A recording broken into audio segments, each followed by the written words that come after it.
Hello and welcome to Horror Rewind. This is Kelly Florence. And I'm Meg Hofdahl. And this week we're talking to you about Meg's choice, Hush Hush Sweet Charlotte.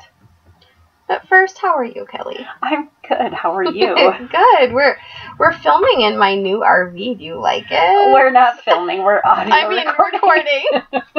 We're not filming because, we're recording. I know all the lingo. I'll just change that in post. Yeah, just really badly put in the right word. It'll be like a robot voice, like, yeah, we're recording in my trailer. Yes, we're in my new RV, which I feel like would have been appropriate for Bloodhook. Oh. Because remember the family in that movie last week? Yes. They had an RV. Yes, that's great. And you know what else this reminds me of sitting in here? Do you remember that show called, was it Scare Tactics? Yes.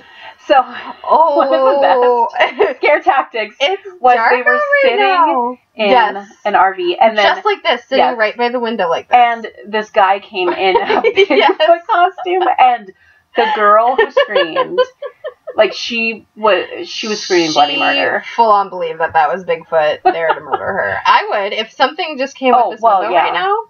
No, it's true. So this is not a time for anybody to scare us. No one's scare us right now. That's what this reminds me of. That was a great show. What happened to that show? You know, Tracy Morgan was hosting it, and they play reruns sometimes. But I wish that. I wish that there were new episodes. That was a great show. That was a really good show. Oh, so I have a funny story. You know, I think we mentioned this before, but my 3-year-old and your almost 6-year-old seem to be kind of following in our horror footsteps a bit. Yeah. And this week I was at a craft store with her, and my 3-year-old was like, she's a fan of Five Nights at Freddy's. She doesn't play the game, but she just knows all the lingo and the characters. And we're at a craft store, and she's like, "Mom, my friend was murdered in this aisle." Oh my god! And I'm like, and there's there's women shopping for their craft supplies, and I'm like, "What?" And she's like, "Yeah, she was stabbed." And I'm like, my gosh! But she knows this from, I don't know, Five Nights at Freddy's or whatever. And I'm just like, "Well, let's not talk about death." And she's like, "No, but it's funny." Oh, you know what? We'll have to post. There's a video of her doing red rum. Oh, yeah. From when she was even younger, because she likes to scare people, and she's just like her mom. Yeah, so she's gonna definitely follow in our footsteps. But no one was actually murdered in a craft store. Don't worry, people. That just sounds like me. Yeah. Too. Like I just loved all of it. My dad always told the story about like his coworker saying like, why is your daughter so preoccupied with death? Like, what is her deal? When I was maybe 10. It's like Lydia Dietz. Oh my gosh, I wanted to be Lydia Dietz. You always say, like, why didn't she just marry Beetlejuice? Yeah. Like, obviously, yeah. Well, and just like, I wanted Christine to be with the Phantom. You know? I know. It's like, why not? What is the problem? Women with the horror monsters. Ship it all. Okay. Should we talk about this week's choice? Your choice. My choice. Tell me about your history with this. Now, I had no idea that this meant so much to you. So this is a really important movie to me. Your whole being is changing. Yeah. What's happening? This is one of my favorite movies of all time. Wow. I love this movie. Okay, when did you first watch it? What's your history with it? And tell us about the movie, too. Okay, so Hush Hush Sweet Charlotte, I watched it probably for the first time when I was about 9, and it completely just opened up this world to me of, this was the kind of old Hollywood I liked, and I think in the first episode of Horror Rewind I was talking about how I tormented my friend Jen. This is another way that I tormented her and many of my friends. I forced them to watch horror movies at sleepovers. And I forced Jen to rent Hush Hush Sweet Charlotte with me when we were literally 9 or 10. And she hated every minute of it. I just felt like she had to find it as gripping and wonderful as I did, so I was just shocked that she didn't like it. I remember her jumping up out of bed and just being like, hell no. So the movie, let me get my notes. The movie was actually directed by the guy who directed, Robert Aldrich, who directed Whatever Happened to Baby Jane, which is another great Bette Davis movie. Now, is this technically a sequel? No, it's not a sequel. In fact, apparently the name of the story that it's based on was called What Happened to Charlotte, but because it was such a similar name, they changed it to Hush Hush Sweet Charlotte. And they said actually that when I was reading that Bette Davis actually came up with the title because she took it from the song that they used, the original song they used in the movie. Basically, though, they were kind of piggybacking on the success of Whatever Happened to Baby Jane, and that is a great movie, guys, if you haven't seen it. And they actually were going to have Joan Crawford be the role that Olivia de Havilland actually did, but... Well, there were some competing. I read one article. You actually sent me an article, and in that article, they were saying that Joan Crawford quit, but I was reading an article that said that she was fired. As we all know, There's some PR spin. I'm sure. Bette Davis and Joan Crawford were not besties. When I was about 13, I read the biography of Bette Davis by her daughter. I am a huge Bette Davis fan. And Hush Hush Sweet Charlotte is the first Bette Davis movie that I watched. It was just it's one of those movies that I watched so many times as a child that when I'm watching it as an adult, it just brings you back to that moment, and there are all these like scenes that just, I remember them so well visually. It's funny how when you watch something as a kid, how well you can remember it compared to something I watched last week, you know, right. And I don't remember anything about it. As far as, you know, the background, Olivia de Havilland is in it, and she is still alive. She is the oldest, living person that was in Gone with the Wind, which I think is kind of cool. She was Cousin Melanie. She was Cousin Melanie, and she's going to be 101 in July. Holy, so I had no idea she was that old. I mean, I didn't realize she was still alive. Yep, she's still alive, so that's cool. Agnes Moorehead's in this movie. A lot of people would know her from Bewitched. She was the mom in Bewitched. But I'm pretty sure that's true. But she's also in a great Twilight Zone episode that I did show to my kids. I do try to show them the Twilight Zone episodes. She's in a great one, you guys. And obviously Bette Davis. She needs no introduction. This movie kind of has a similar background of Whatever Happened to Baby Jane, where there's lots of fighting between Joan Crawford and Bette Davis, but then, Joan Crawford either quit or was let go, or however you want to spin it, but it was filmed in the South, and it has a great sort of gothic Southern vibe that I really love. So, had you ever seen this movie before? You know, I somehow missed this movie in my life. It never was on my radar, and I have not seen Whatever Happened to Baby Jane either, which I know is crazy. Oh, wow. And so I've got it set on my DVR because it's going to be on AMC next week. We should. I wonder if it counts, you guys. I think it counts, right? I think it could count as a horror movie. Oh, yeah, probably. I think it could. But it's fascinating to me because I also have never heard you talk about this movie before. Okay. Which, you know, I guess we don't talk about everything, but to find out that it's such an important part of your life, it's fascinating. So let's start talking about the movie. Okay. The first thing I wrote down is young Bruce Dern. I didn't know it was Bruce Dern. Kelly, I didn't know. You didn't remember. I didn't remember, but even when I saw him. But yeah, you never knew. I never knew. Oh. Then I saw him, and then, okay, this is embarrassing. So I IMDb'd it as I was watching it because the funeral director sounded like Piglet to me. Oh. I was like, Piglet? No. Oh. But I was like, he sounds so much like Piglet, and this came out around the same time, right? So I IMDb'd it to look if the funeral director was Piglet, and then I'm like, oh my God, that's Bruce Dern. I didn't even recognize him. So I have to admit what an idiot I am. I didn't look up anything about the movie ahead of time. I wanted to go in cold. And when when what's her character name? Olivia de Havilland's character started talking. Miriam. When she started talking, I'm like, I wrote down, she sounds a lot like Cousin Melanie. She has that same kind of calm talk, and she's talking about carpetbaggers. Like, it's just bringing me back. I'm like, oh my god, it is her. Oh, that's pretty cool, though. I didn't realize it was Olivia de Havilland. Oh, that's funny, yeah. She has that same kind of... It's just so soothing. It's very calm. Oh, okay, so the beginning.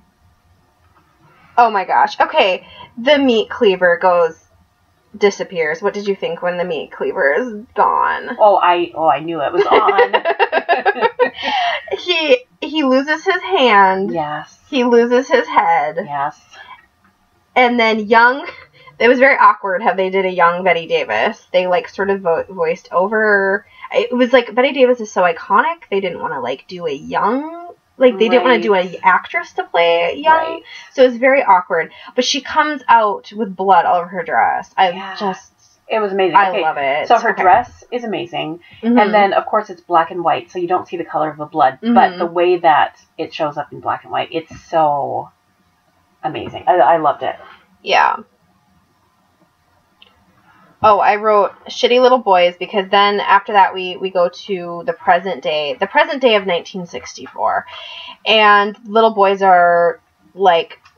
trying to see the mean old lady that lives there, and of course she spooks them. And then when she gets up, she's like, John, did you notice? She's like, John, the guy who got his head cut off. Yeah. It's so funny, though, when I was watching it this time, I was like, again, you were saying, like, now we empathize with the older people. Her dad, when I watched it when I was a kid, I was like, he's so terrible. He doesn't want her to be with this guy. He was right. This guy was married. Yeah. And he was, like, trying to get it so... I mean, her dad was a dick. Don't get me wrong. But he was trying to not let her elope with a guy that was already married. Yeah, I think it was good advice. Yeah. But, of course, when I was younger, I'm just like, he's terrible. But now I'm like, oh, okay. Actually, yeah. He was right on that one. So... Okay. When it happened, who did you think did it? Did you think she did it? I did. Okay. I did. Yeah. I figured it was her. Yeah. Yeah. So, okay. Okay. And I love then they cut to the next day and she's shooting. Yes. That's shooting. So... I love it. I saw this press photo of that scene. And cool. We'll have to share that on our social media.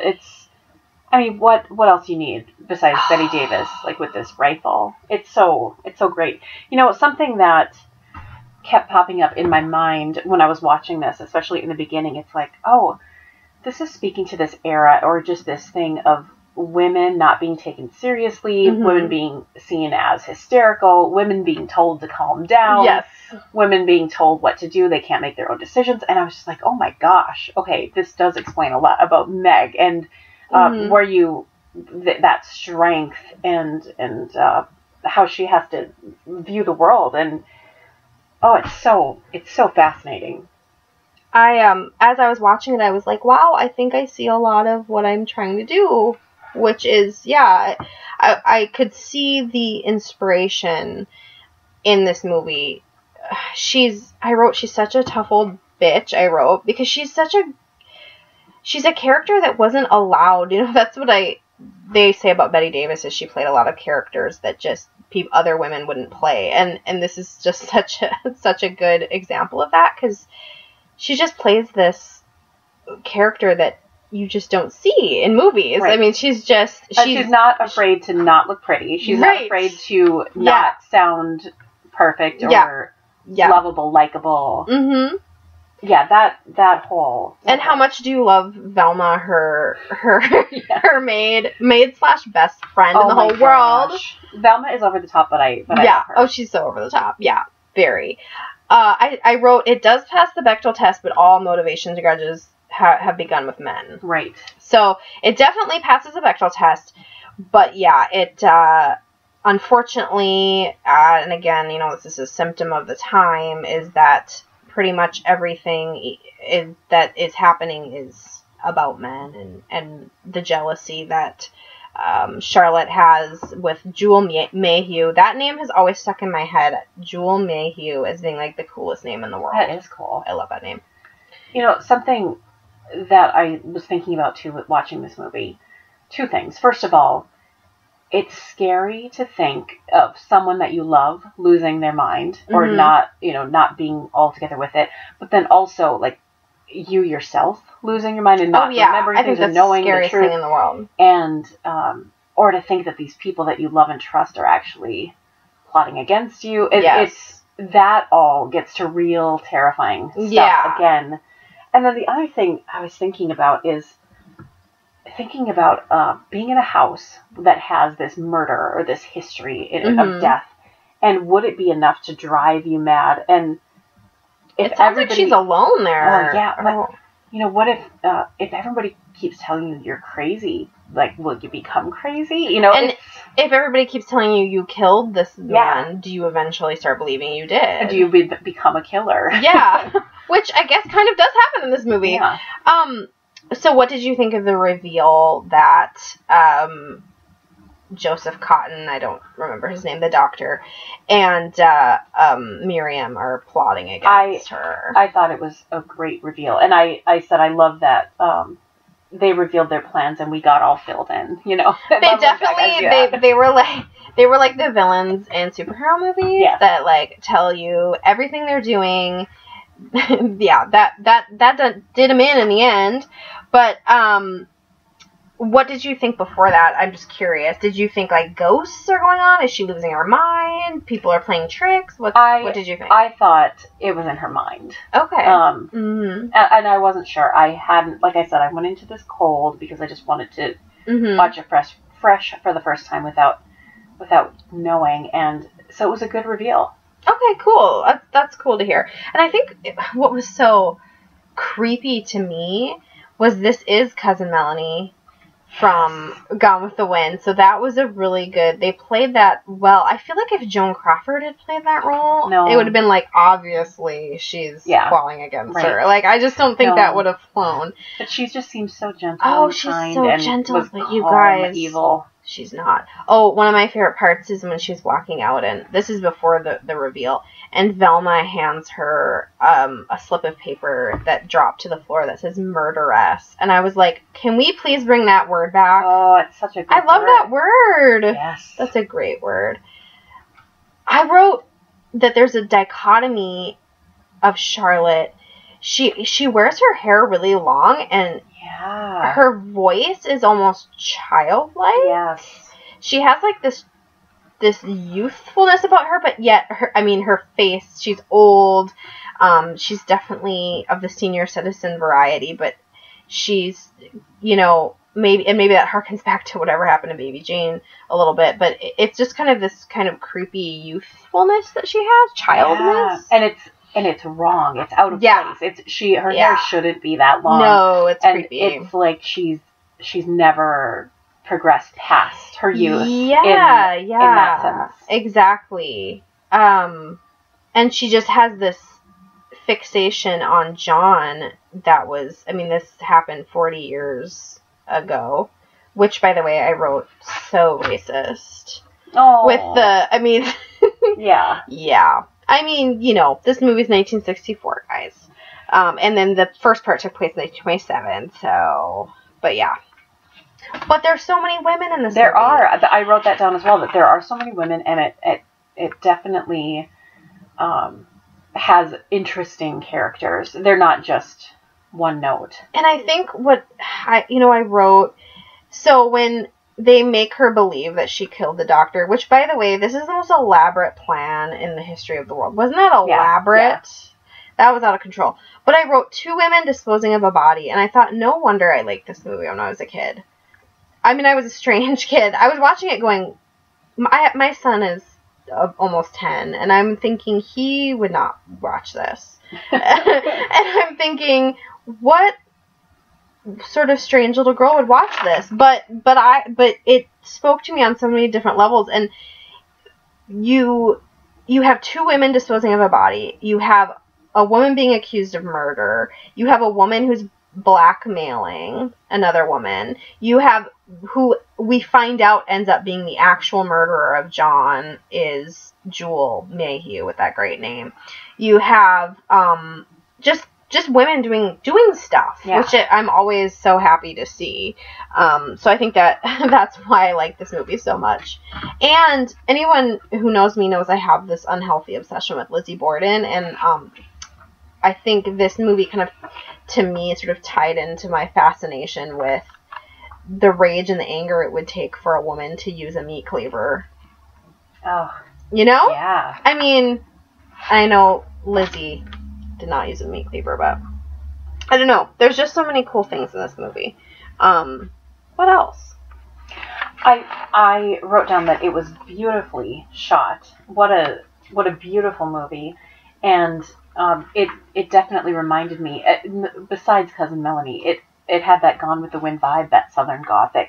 Mm-hmm. Not that Gone with the Wind is, but just that Southern feel to it. And the house and everything was really beautiful. I wrote, is it wrong that I sort of want her life to live alone on a plantation? I think that's the mom in me. You were talking before, when a couple weeks ago we were talking about Bloodhook. You said you just want silence. Right. I think there was something that seemed very nice about being in her plantation house alone. But you know what was so cool that I liked about this movie too? Velma goes out of her way to go save Charlotte. Yeah. And it's a friendship. Yeah. It was like a woman helping another woman solely out of friendship. Right. And I just thought that was cool. No, I really like that. We don't always see that. We see the feud stuff or the catty stuff or the jealousy stuff. Exactly. And it was like a woman helping another woman and caring. And, of course, that did pour Velma in. Velma, did you have to knock over a vase? She knocked over a vase. Then she went... she did not handle that very well, but she tried. But that was a really scary moment for me when Miriam pushed her on the stairs, because it was like, wow, okay, she's for real. And then, of course, well, what did you think of the scene where Charlotte kind of gets her revenge? I just like when we were talking about Carrie in week 2, I was rooting for her because these people have been horrible to her. Yeah. So, I mean, that's the best in a horror movie when you can enjoy it. Yeah. Yeah, because, a lot of horror movies, the bad guy, you're not rooting for them. And not that Charlotte's a bad guy, but you know what I mean. Yeah, but that's kind of what's cool about this movie is you don't know who the bad guy is. True. Oh, yeah. So, I'm going to ask you some questions, and then we can talk more about it. But when's the last time you have watched this up until this rewatch? I mean, a long time, probably high school or something. Yeah. So, did it live up to your memories of it? Yeah. I was just the whole time, and it's one of those things where when you love something as a child, you probably can't watch it objectively, but the whole time I was just beaming. I just love this movie. Did any scene stand out to you in this rewatch? Well, I think like what I was just saying before about her relationship with Charlotte and Velma, I really liked that. Obviously when I was a kid, I focused more on like, his hand got cut off. The head rolling down the stairs. the really fake ass head rolling down the stairs. Apparently Bette Davis didn't want to do this movie because the head rolling down the stairs was like too much for her apparently, but I guess she got over that. Yeah, I mean, definitely, I think this time around, being a little older, I appreciated more of like the interpersonal things. Was there anything that you didn't remember? I never knew that was Bruce Dern. Okay, well, so there's that. Oh, what I didn't remember. You know what? I didn't remember who killed John. Okay. I didn't remember that part. So that was actually kind of fun. It did come to me as I was watching it, but I didn't remember. Now, how would you say the movie aged? You know... Do you think it still stands? I think that kids these days would maybe have a little trouble getting into it, I feel like. But I feel like if they did, they would really like it. But I could see how somebody would be like, oh, this movie seems dated or something. But again, it's hard for me to say objectively. Was it ever scary to you, or do you think it's still scary? I remember being scared of the head rolling down the stairs and that kind of stuff. And when I say scared, I think we've talked before. Yeah. We were not the kinds of kids. I never woke up my parents because I was having nightmares or anything like that. I am somebody who enjoys the feeling of being scared. Just like how some people, like, I hate roller coasters. Some people like actually being on a roller coaster. That's how I am with horror movies. I like that feeling. So it gives me thrills, yeah. And when he's coming down the stairs, like after they make her think she killed him, and he's like, I always thought that was a creepy part. Yeah. No, it's great. Hello? Hello, Lisa. Welcome to our 4th episode of Horror Rewind. How are you today? I am great. How are you? Awesome. I am great as well. We have a fun movie this week. It's Hush Hush, Sweet Charlotte, and these classic icons of actresses. I had never seen her as well our previous segment, and so I'm curious what sort of drink you came up with for this iconic movie. Well, once again, I was like, this looks amazing. I'm kind of afraid. I'm going to go for your research. I'm so weak. And create something and be inspired by, yes, these incredible actresses and the setting for this film. And with all of that in mind, I would like to share with you today a drink I created, which I'd like to call Put a Banana in It, Charlotte. So while researching this film, it is set in Louisiana. So I thought, what do they like there? What's a staple item there? What are their favorite drinks? And something that kind of excited me was that a favorite dessert there that may have been invented there was Banana Foster. Fosters? I'm never really certain if there's medicine to that. Yeah. And the title of this film is called Hush Hush Sweet Charlotte. So I was like, let's do this. Let's make a dessert cocktail. Awesome. And yeah. And something I forgot to mention at the beginning of this journey with you, Kelly, my goal with everybody that's listening and playing along at home is that as we continue week to week, I want to help them grow their bar. So awesome. Yeah, in the first few weeks, we're going to be using different alcohols, and then as we keep going, I want to start intermingling with what we have, so it's not like, go get another. You're going to have it, and we're gonna play off and build your bar. So, amazing. We're going to take you through the fun of an ice cream drink. So, for this, you are going to need some vanilla ice cream, a frozen banana.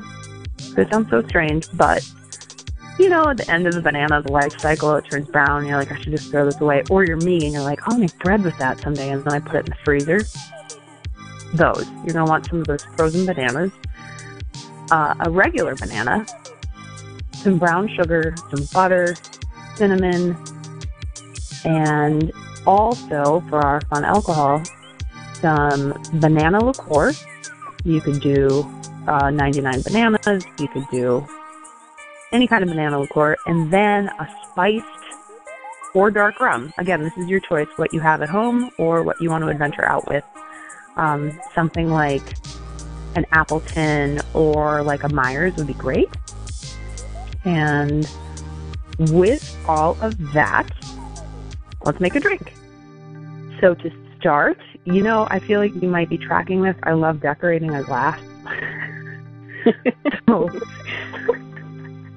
puns about rims abound, if you wish. I'll pass this time.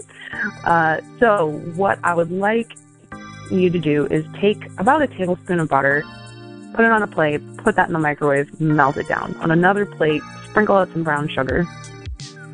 Once that butter is melted, take it out of the microwave, obviously, and we'll do this again in a rocks glass. So take your rocks glass, dip it into that melted butter, get a nice good coating all the way around the top of that rim, and then take it over to the next plate, and we're going to dip it into some brown sugar. And make sure you get that nice and coated. And again, you don't want to go too crazy on the butter because then it'll just like, ooh, it'll get a little messy. So take that rimmed glass, put it into the freezer. Again, we want to give it a moment to set so it's not all over your face when you go to drink it. And in the meantime, what I'm going to need you to do is take that frozen banana, pop it into the microwave for about a minute so we can actually get into it. Once it is thawed enough to access, drop that banana into your blender. Then I'm going to have you take a cup of vanilla ice cream, drop that into the blender. I'm going to have you take a pinch of brown sugar and then maybe just a good dash, one like shake of cinnamon into the blender as well. And now we go for our booze.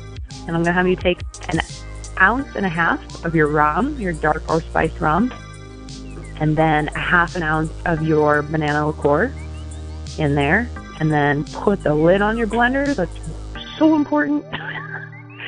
And blend and blend and blend and blend until that is just creamy and dreamy. And once it's all mixed together, go ahead, grab your cocktail glass, your rocks glass, out of the freezer. Hopefully that's set by now. You're going to pour that banana dream into your glass.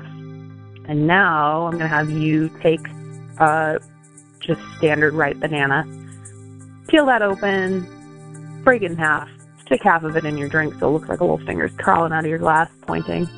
Somebody loses a hand in this movie, right? That was where I was inspired by having a finger coming out of the glass, which is your banana, and just enjoy. Put a banana in it, Charlotte. All right, next we have our fast forward segment. We're going to talk a bit. It's very related, actually. Ooh, I'm excited. I'm going to talk a bit about Feud, Betty and Joan. Oh, yes. The Ryan Murphy show on FX right now. Now, this is starring Jessica Lange and Susan Sarandon. And can I just tell you how perfectly cast these women are? Have you watched this? No, I haven't watched it. I want to watch it because as I was saying, I freaking love Bette Davis. Okay. So, and I love Whatever Happened to Baby Jane, which I know that's a big part of it. It's absolutely fascinating. I just watched the first 2 episodes, and I watched it after I did this Hush, Hush, Sweet Charlotte rewatch. Mm-hmm. And let me tell you, okay, so Ryan Murphy, you might know him from American Horror Story. I was introduced to him because of Glee. I loved Glee for a little while. We all loved Glee for a little while. Yeah, right. And then I also I loved American Horror Story for a while too. I have to admit I have not watched the latest. You guys, let's just be real for a minute. American Horror Story is not that great. Well, sorry. It gets too complicated. There's too many things going on, and not enough characters I give a crap about. Well, yeah, there's that too. I watched I liked the first season of American Horror Story. I even liked the second, the third. Once we got into what was the one, the carnival? Yeah, the freak show. The freak show. I was like, I don't care anymore. And that says something, because we literally have a horror podcast. Yeah, I don't know what it is, but I might have to revisit it. I'll try Hotel. I don't know. I don't know. And then there's going to be a political one. I don't know. Ooh, you're But Ryan Murphy, you do make good television, and this Feud. Let me tell you, this is my kind of show because I love classic Hollywood just in general, and all of this behind the scenes gossipy stuff. That's fascinating to me. Catherine Zeta-Jones is unrecognizable as Olivia de Havilland.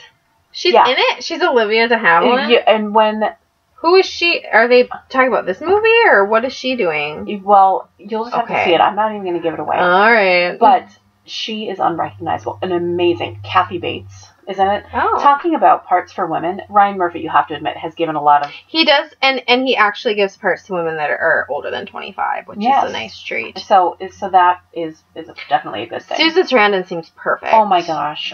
She is like the spinning image in this movie. Bette Davis is not an easy person, I feel like, to look and act like.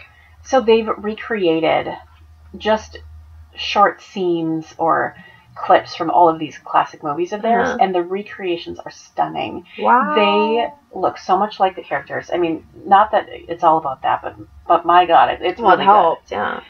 Another theme that I think you'll find really interesting in this, and I'm not giving anything away, but it's just about being an aging actress in Hollywood and how much of a problem it was then. That there just weren't parts for older women. And of course, the problem isn't solved now, but at least I think we're acknowledging it more.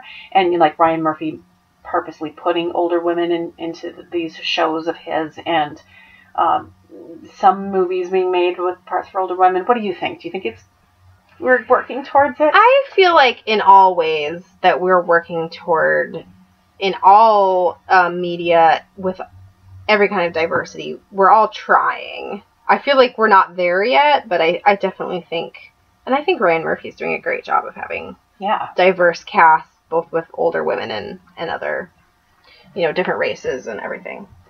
There's a scene that you'll really appreciate, but Joan Crawford, she's not getting offered any roles, and she goes into the bookstore, or she has her maid or servant go into the bookstore and look for covers of books that have women on them because she wants to find a good book that they can make into a movie. Okay. And there's a quote, Joan Crawford says, women fall into 3 categories. They're either ingenues, mothers, or gorgons.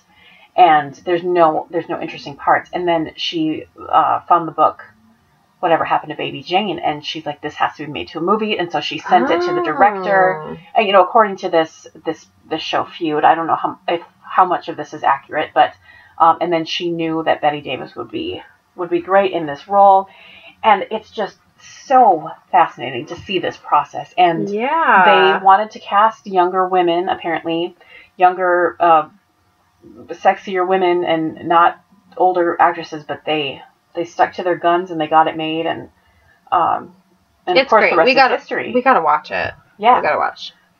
I'm gonna watch that show, and we have to watch Whatever Happened to Baby Jane. Another thing that I find interesting in this show Feud, they're talking about this disdain for horror and that it's not taken seriously, and that good movies aren't horror movies. Yeah. But what was starting to happen is that Psycho had just come out with Alfred Hitchcock, right before they started filming this, and finally something within that horror genre was critically acclaimed. Oh, great. So it kind of opened the door for... And so, it opened the door, and it was all of a sudden like, oh, maybe we can do horror.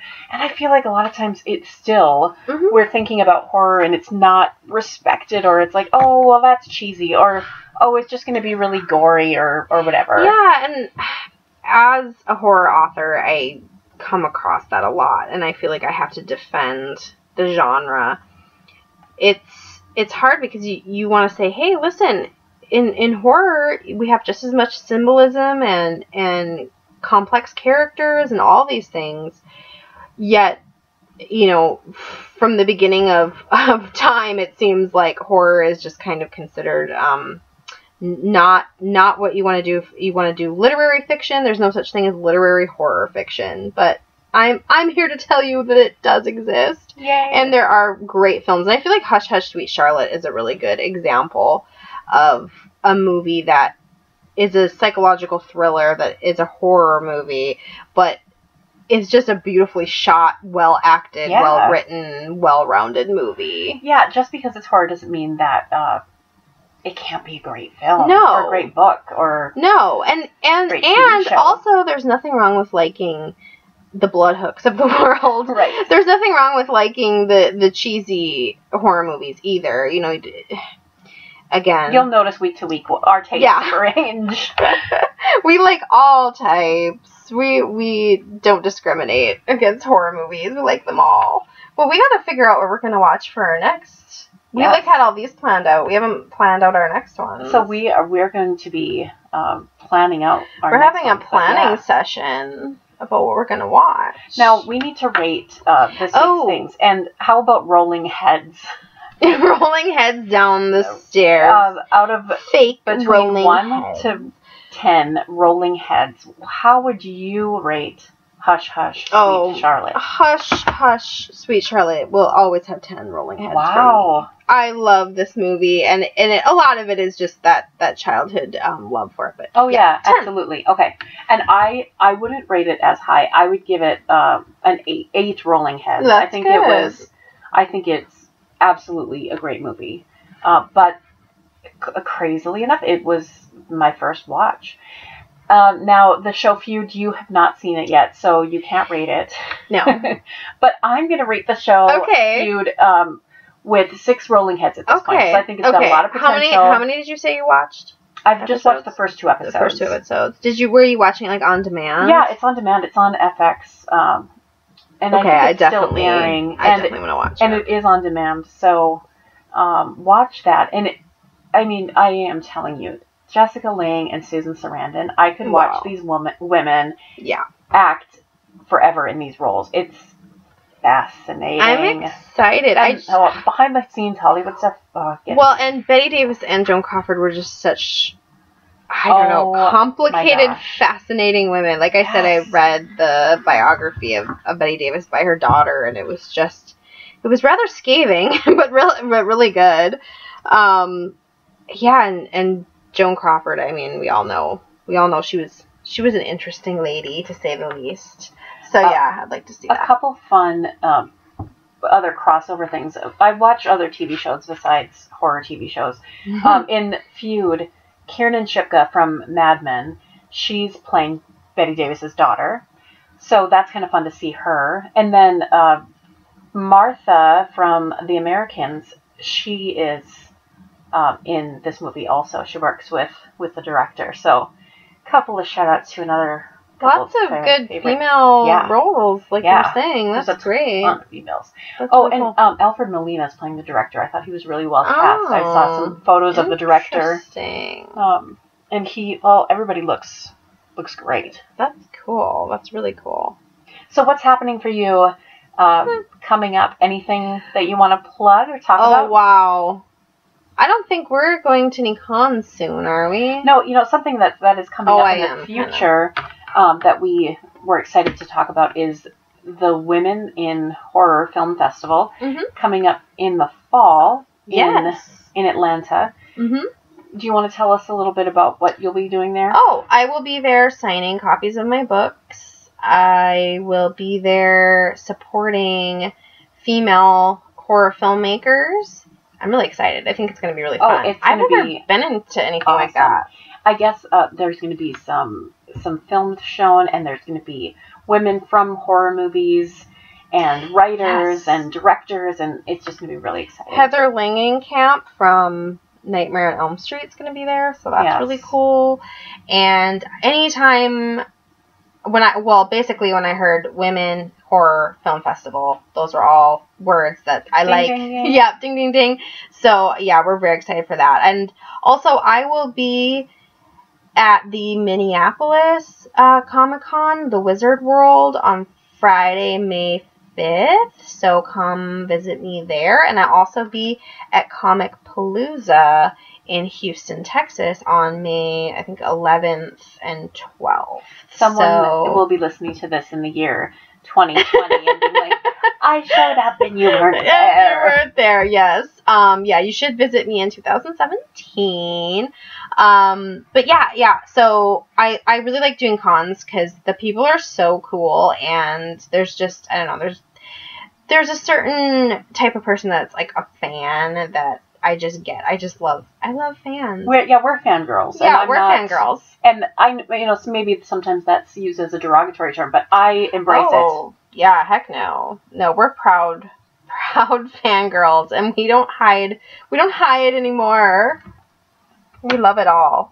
What are you fangirling lately? Oh, okay, so some things that are not horror, but I recently finished the series Vikings. It's on the History Channel. I need to watch that too. And I know that doesn't necessarily sound like, something that I'd be interested or you'd be interested in, but let me tell you, it's good. And how about you? Have you? Are there any hot blondes? There are. Let's just say Ragnar Lothbrok is blonde. You'll get over the name quickly. Okay. It'll be okay. Okay. Have you been watching anything lately? Oh my gosh, I don't know. Oh, we haven't talked about Big Little Lies. Did you finish it? Yeah, I finished it. Andrew Skarsgård is the hot blonde in that one, but I won't go into that. Blondes, my God. Yeah. Okay. We won't love spoil him that. from True Blood. No, we're not going to give anything away.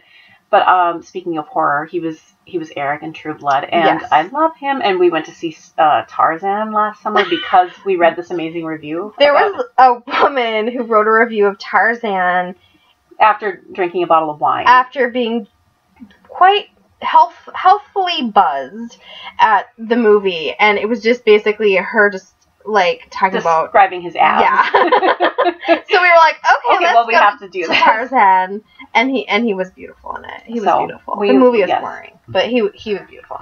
But Big Little Lies is really good. And another great show, and not in the horror genre, but another show we recommend. It's HBO Go. Yeah, right now on demand. HBO, but it does have to do with a murder. Yeah, so there's that. I mean, what more do you want, really? No, I absolutely recommend. Yeah. So there's so much good TV now. Oh, TV and good movies. Yeah. I mean, this podcast is kind of harkening back to the days when we went to go get horror movies from the video store, but like now we don't need to do that anymore. No, it's so they're at our fingertips. It's pretty nice. We're living the dream. We're living the dream. Did you finish Prevenge yet? I haven't, but okay, I haven't either. I haven't watched it. It's on my Shudder app, and I'm about halfway through, and I'm loving it. So okay, good. I'm excited. So yes, I'm excited to watch that. Okay, you guys. Kelly, where can people find? If you're looking for us, if you're looking for me, you can look at our Facebook, our Instagram, or our Twitter, or our YouTube channel. We're Horror Rewind, and Meg, remember MEGHAFDAHL. Did I just spell it right? Wow. You spelled it right. I've never had to You never actually had to spell my last name. So there you go. That was a test. And you passed. She's also on all of the social media. So yep. Follow us, tweet us, send us a message, and let us know. Let us know what movies we should do. Give us some suggestions, because there might be movies we watched as a kid and we forgot. So we are going to get, we don't have a preview view for the next episode, but we will let you know soon on social media what we're watching next. Otherwise, we'll see you in the horror section. Bye.